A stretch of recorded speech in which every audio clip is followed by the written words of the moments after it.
كيف تسوي الرز البخاري بطريقة سهلة وناجحة ولذيذة جدا. بنبدأ بأهم مكونين في البخاري اللي هو الجزر والكمون. الكمون ضروري جدا تطحنوه بنفس الوقت علشان يعطيكم نتيجة للبخاري مضبوطة. هذه أهم مكونين. الجزر نبشره بالشكل هذا، وإذا فيكم قدرة أنكم تقطعوه شرايح صغيرة أو تبشروه بالطريقة اللي تعجبكم. وعندي هنا كمية كثيرة بصل، تقريبا 3 حبات كبار مقطعين جوانح. رز مزة مغسل ومنقع، بعدين بصفيه من الماء تماما. ربع الكوب زبيب او على حسب الرغبة. ملعقتين 3 معجون طماطم، وكعبين ماجي. طماطم يكون مقطع بالشكل هذا وبنضربه في الخلاط. ثلث الكوب زيت، طبعا البخاري يحب الزيت زيادة، انتم بعدين باختياركم. وبرضه ما ننسى الملح. اول حاجة بنبدأ نطحن الكمون. الكمون ما نطحنه ناعم، نخليه مجروش نوعا ما بهذا الشكل. حلاوة الكمون يكون مطحون بنفس الوقت علشان يعطيكم طعم حلو ولا اروع. والطماطم نسوي فوق قليل ماء ونضربه حتى يرجع معانا بالشكل هذا. ممكن نستخدم الطماطم المقشر، بس يفضل انكم تستخدموا الفريش لانه المقشر بعض الاحيان يسبب حرقان. اول حاجة بخلي القدر يسخن قليل، وبعد ما سخن انزل الزيت، اخلي الزيت يسخن شوية، واضيف الجزر. اقلب الجزر في الزيت قليل حتى يتغير لونه ويتغير لون الزيت برضه. بعد ما تغير لون الجزر برفعه من الزيت. في نفس الزيت بنزل الزبيب. الزبيب نحركه بسرعة علشان ما يحترق علينا. اول ما رجع الزبيب بالشكل هذا زي العنب برفعه من الزيت.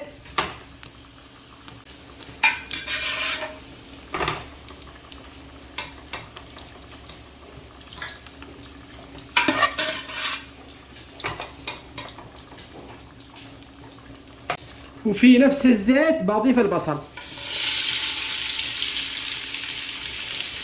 اتبعوا الطريقة خطوة بخطوة وصدقوني ما تندموا على الوصفة هذه. أول ما تغير لون البصل بضيف معجون الطماطم والماجي، وأضيف الكمون. الكمون كل ما زاد كان أفضل. قلبه شوية مع الصلصة والبصل. والآن بضيف الطماطم المضروب بالخلاط. وهذه خلطة البخاري جاهزة. بغطي عليها 5 دقائق حتى تتسبك والطماطم يستوي. وهذا هو بعد 5 دقائق. ما شاء الله تبارك الله. والله يا جماعة الريحة شيء من الآخر. بضيف الرز أول شيء، وبعدين بضيف الماء علشان أوريكم قياسات الماء. أحرك الرز في الكشنة تمام. اغطي الرز بالماء، اخلي فوق ارتفاع الرز ب1 سنتي تقريبا بالشكل هذا يكفيه. ملح حسب الرغبة. بعد ما اضفت الملح ارفع النار على اعلى شيء حتى الرز يتشرب كامل كمية الماء. طبعا ما نضيف له اي بهارات صحيحة. اذا بتتجملوا تتجملوا وضيفوا له ليمون اسود فقط. طبعا وقت تكون النار عالية كل اللي نسويه نحرك الرز بالشكل هذا علشان الماء يتوزع وينزل له تحت. بعد ما رجع معانا بالشكل هذا بضيف الجزر والزبيب،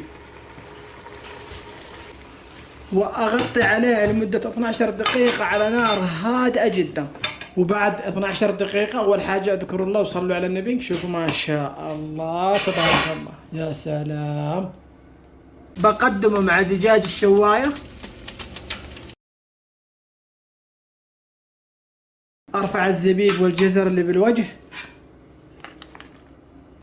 وهذا الرز.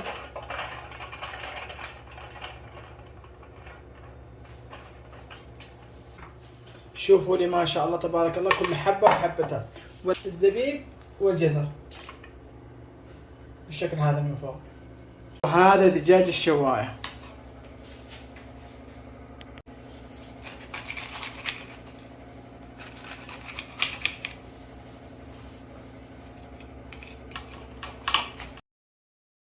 جربوه عليكم بالعافية، ولا تنسوا دعمنا بالتعليق الحلو والاشتراك في القناة. وألقاكم في وصفة جديدة، وفي أمان الله.